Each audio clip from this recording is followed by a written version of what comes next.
Olá! Para quem não sabe, isso aqui é um prato comum de louça. Mas talvez você tenha percebido que tem um ponto aqui que é um metal. Esse metal, ele é um ímã. E aqui do outro lado tem o amigo dele e eles são tão amigos que onde eu mexo esse aqui, o outro mexe também. E se eu inverto o prato aqui, se eu mexo aqui, ele mexe também. Isso aqui é um princípio da física, uma parte da ciência chamado magnetismo. Tem um campo magnético e tem toda uma explicação científica de cargas elétricas, de indução magnética, de um campo, vetores, e tem fórmulas, e tem explicações, mas eu duvido.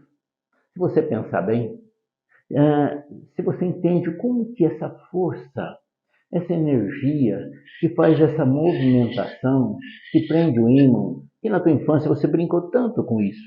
Não é novidade isso que eu estou te mostrando para você? Com certeza você já viu isso aí, você estudou na escola. Magnetismo. Quem estudou física, estudou magnetismo. Mas eu não consigo entender como que esses átomos compactos, elétrons, as moléculas justapostas, e de repente tem um elétron, uma energia, alguma coisa que eu não entendo como, que atravessa e tem uma força muito grande nesse ímã que permite com que a gente faça esse brinquedo. É tão comum isso aí, e nós vimos tantas vezes que a gente nem dá valor nem importância. Mas procure imaginar. Átomos, moléculas, essa parede compacta, bem sólida do prato, e o que acontece entre essas moléculas, os elétrons de um ímã que passa para o outro, a repulsão e a atração que é própria características da imantação, isso sobrepõe e foge do conhecimento. A gente não entende, a gente não compreende, mas a gente vê e nós não podemos negar a força magnética. Inclusive, você está observando neste quadro aí, a indústria usa ímãs fortes, pesados, para pegar carros, ferro velho, e não é uma grua que está grudando mecanicamente o material. Não, é apenas imantação que faz com que o serviço, logicamente, é muito mais evidenciado, mais eficiente, mais prático, e usando um ímã. Mas, olha, eu já me esforcei para entender o que acontece nas moléculas que estão recebendo essa energia que está atravessando. Porque é inegável. A gente não entende. Não tem cheiro, eu não vejo, mas esse brinquedinho aqui, ele é fantástico. Como que esses elétrons estão girando à medida que eu giro? Eu não compreendo. Eu não vejo essa energia. Mas eu sei que ela existe, é inegável. Eu falar que não, o magnetismo não existe, seria pura ignorância. Então, por favor, leia essa frase e vê se você concorda comigo, porque ela é importante para o propósito desse programa, da qual você faz parte, e a gente sempre tem dado, contribuído com coisas que vale a pena, que edificam, que constroem. E o propósito desse programa não é dar uma aula de magnetismo. Você vai perceber no final. Agora, outra coisa, eu acho que é interessante. Ai, tomara que. Ih, juntou tudo. Eu larguei o prato, eles se juntaram aqui. Eu vou tentar, não brecar, porque o cinegrafista vai abrir para mim. O Vitor nos socorreu. Então, observa que isso daqui é uma tábua de carne comum, de bambu, e ela é grossa, mas o movimento é semelhante. Então, se você entende como que atravessa o compacto prato, a molécula do prato, como a gente explica aqui no bambu, né?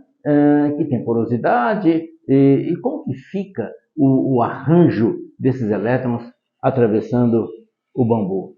Então, o magnetismo é daquelas partes da ciência que a gente não entende, mas é real. Eu acho que você está concordando comigo, é muito simples o nosso raciocínio. E agora, eu queria que você caminhasse comigo. Outra coisa muito simples, útil, comum, que a gente conhece, a gente estudou também na escola, a radioatividade. Geralmente a radioatividade é feita com urânio, e a família Curie, alguns falam Courier porque era em francês, que descobriram, né, a radioatividade, e geralmente causada pelo urânio, ou plutônio, ou cobalto 60, que são isótopos, e eles são usados para matar ou para edificar. Pode ser usado num reator atômico, como você está vendo. E observe que o reator atômico é algo até relativamente simples. Porque se você ferver uma água, fazer uma caldeira e botar lenha e ferver água, e o vapor ser dirigida para uma turbina e movimentar a turbina, você produz energia elétrica.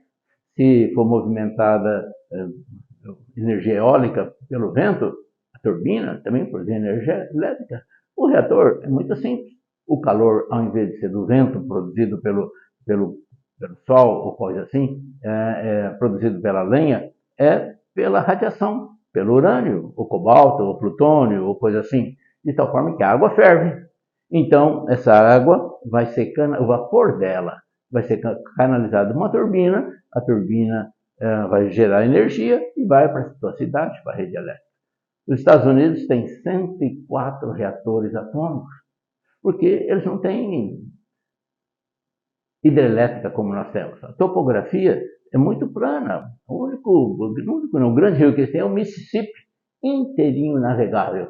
Nós temos aí, olha, um potencial hidrelétrico fantástico. Então, nós precisamos de reatores atômicos. Nós temos 3 reatores atômicos em Angra dos Reis.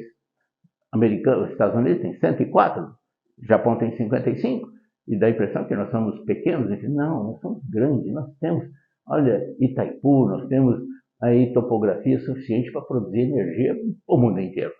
Então, observem que a radiação, ela pode ser usada num reator, pode ser usada no Hospital do Amor, para curar câncer, explodido devagarzinho, controlada, fissão nuclear. Hiroshima e Nagasaki, a mesma radiação, só que foi liberada, a fissão nuclear foi de imediata e total. Então, a energia liberada, aquele desastre que você conhece, que até hoje nos causam dores, e é uma lembrança muito ruim para 2 nações, Japão e Estados Unidos. Mas, enfim, observem que, de igual forma, o magnetismo, você não entende. Eu também não consigo entender. Meu filho tem 2 filhos dentistas, e eles tratam meu dente, e de vez em quando eles põem aquele aparelhinho de raio-x aqui, e sai da sala, e de repente bota o dedo lá naquela chapinha, e eles revelam, e sai meu dente lá por causa da radiação. Agora, é tão comum que a gente não valoriza e não percebe a grandeza dessas partículas. Não são partículas, é uma forma de energia que é chamada alfa, beta e gama na ciência, que atravessam as nossas células, os cromossomos, as mitocôndrias, os ribossomos, atravessam os vapúolos, a membrana nuclear, atravessa os neurônios, os ossos, e fantástico, e vai sensibilizar o papel fotográfico do outro lado. A gente não vê, a gente não entende, a gente sabe que existe, é real. Então, leia essa frase e você vai concordar comigo. É igual ao magnetismo. Negar a radioatividade, ainda que a gente não sinta o cheiro, a gente não veja, não compreende, mas ela é real. Negá-la seria uma grande ignorância. Agora, vamos caminhar para o universo. Eu fico assim, perplexo quando eu começo a pensar na velocidade que nós estamos. Olha, você está dando uma volta ao redor do Sol que demora 365 dias para você dar uma órbita completa. Isso está indo numa velocidade de 107 mil km por hora.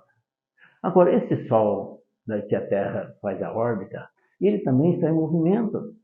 Ele está indo, dando uma volta na Via Láctea. E ele vai numa velocidade incrível, que a gente não tem ideia. E demora 220 milhões de anos para ele completar a órbita. Alguns falam em 200 milhões, Eu já vi estudos que falam em 250 milhões. Eu já vi estudos que falam em 220 milhões de anos o Sol dá uma volta completa, carregando os planetas e toda a força gravitacional que os carrega junto, inclusive a Terra. Então, escute bem, você que está nos assistindo, você está numa velocidade de 871 mil quilômetros por hora.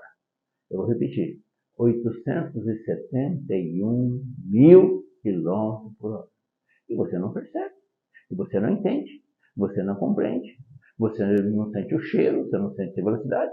Você pega um copo d'água, a água não derrama, e você está numa velocidade como se fosse uma bala, um tiro de fuzil. Isso é maravilhoso, mas foge ao nosso entendimento. Mas negar a velocidade dos planetas também é ignorância. Da mesma forma do magnetismo, da radiação e outras coisas mais. Ou seja, muitas coisas a gente não entende, mas elas são reais. Agora, eu quero transformar esse raciocínio, esse pensamento, em algo útil para a tua vida. Eu queria que você entendesse que o poder de Deus, a graça de Deus, a presença de Deus, é da mesma forma. Você não entende como funciona o magnetismo, você não entende como que Deus funciona. Você não entende nada de radiação, eu também não entendo. E nós dois não entendemos como que Deus está em todo lugar ao mesmo tempo. Como é que ele foi o Deus de Abraão, Isaac, Jacó, José, de Moisés, de apóstolo Paulo, e vai ser o Deus dos seus tataranetos. Isso foge ao nosso entendimento. Eu imagino que você não compreende como que ele está aqui conosco agora, eu e o Vitor aqui, né? E de repente ele está na sua casa, ele está na Austrália, ele está na Inglaterra, ele está na França. Ele sabe o que você está pensando, ele sabe o que você comeu, e ele sabe o que tem no seu coração, ele sabe o teu caráter, o teu jeitão, as tuas verdades, os teus erros. Isso é maravilhoso, mas você não entende. Eu não consigo entender como que Lázaro morto há 4 dias, morto há 4 dias. Pela ciência, o oxigênio no cérebro não existe.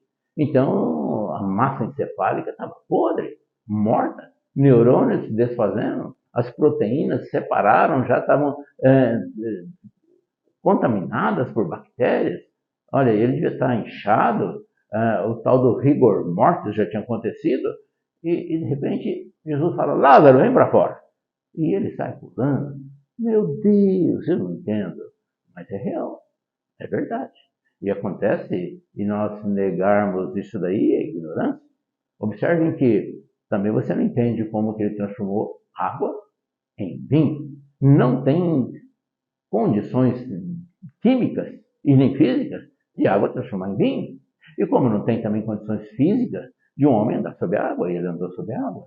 Não tem condições de um mar abrir e andar em terra seca, e você conhece a história, você assistiu o filme, Moisés, etc., de transformar o rio Nilo em sangue, mas isso aconteceu.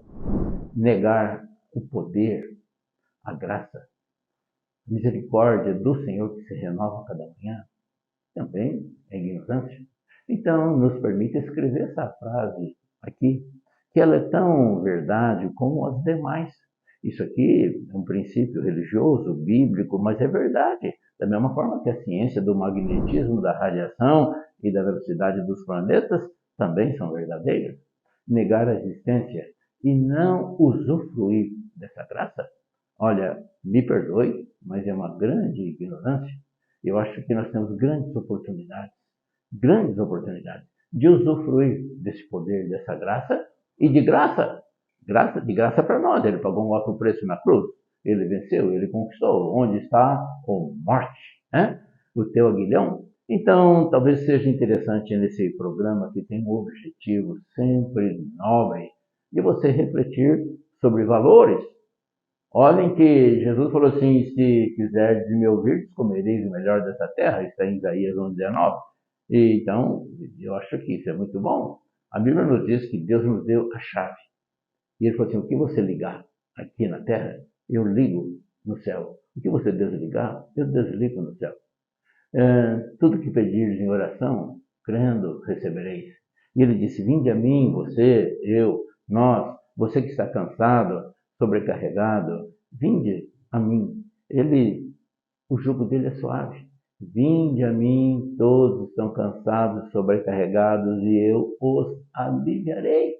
Meu Deus, isso é fantástico. Você não entende, você não vê, você talvez não tenha a compreensão, e eu também não. As coisas celestiais se discernem espiritualmente e a gente crê pela fé. Eu sou um cientista, eu sou biólogo, para eu entender as coisas que aconteceu com Lázaro ou milagres que nós já falamos, ele cuspir no chão, fazer um barrinho, colocar no olho do cego, mandar ele lavar no tanque de Siloé, e o cidadão foi, lavou e enxergou, foge ao meu entendimento. A minha compreensão é limitada, o meu conhecimento é muito pequenininho, vai muito aquém da necessidade para entender a grandeza de Deus, mas é inegável. Seria ignorância a gente negar e não usufruir do amor, da graça de Deus, que é de graça, que está disponível. E quero lembrar aquilo que está escrito em Apocalipse 3:20. Jesus disse assim: eis que estou à porta e bato. Talvez esse programa simples seja um mecanismo, uma ferramenta, Jesus abrindo a porta, batendo a porta do teu coração. E a sequência fala: se você ouvir, abrir a porta, eu entro em sua casa, ceio com ele e ele comigo. Isso é maravilhoso. E aquilo que nós aprendemos, você que é católico, você aprendeu isso lá na catequese, é o livre-arbítrio. Você que é evangélico, você aprendeu na escola dominical, é o livre-arbítrio, é a escolha. Mas eu posso entender o contrário. Eis que estou à porta e bato. Se você não abrir a porta, eu não entro, eu não vou cear com você. Então, neste programa que já está caminhando por finalmente, seria muito bom que mesmo sem entender, isso é fé. É compreender as coisas que poderão vir, mesmo que não tenha conhecimento e entendimento. Aliás, as coisas de Deus são sobrenaturais. E o apóstolo Paulo, ele descobriu isso de uma forma fantástica. Então eu quero que você usufrua, que você entregue sua vida ao Senhor. A Bíblia diz isso. Agrada-te do Senhor e Ele satisfará os desejos do teu coração. Entrega o teu caminho ao Senhor. Confia nele e o mais Ele fará. Ah, que coisa fantástica. E vamos, para se encerrar, Mateus, capítulo 6, versículo 33. Tem o ápice disso tudo que nós estamos falando, né? Buscai, em primeiro lugar, o seu reino e a sua justiça, e todas as demais coisas serão acrescentadas. Eu quero te abençoar, em nome de Jesus, profetizar a segurança, a sabedoria, pão de cada dia na tua mesa, e também na tua mesa que não falte a harmonia, o entendimento, o amor, que é o dom supremo. Um grande abraço, até o nosso próximo programa. Eu te abençoo em nome de Jesus.